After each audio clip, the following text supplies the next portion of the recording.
guys, Miss Crystal here. Today I'm going to show you guys how to make banana sushi.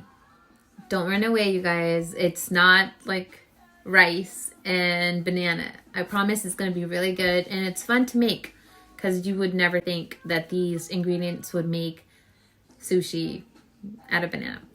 Anyways, let's get started. So the ingredients we're going to need are going to be a butter knife, peanut butter, a cutting board or a plate if that's all you have available, a banana, and a flour tortilla. Flour tortilla.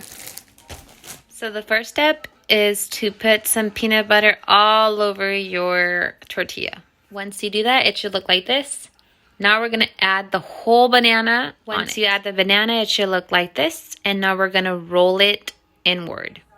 Make sure when you roll evenly. Really tight. You want to keep it really tight. And you should end up like this.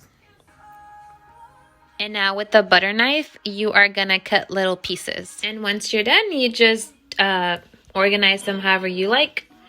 A little mountain, and there's your sushi. If you have chopsticks, feel free to eat them with your chopsticks. You could also make this with Nutella, and you could always add strawberries or whatever fruit you like.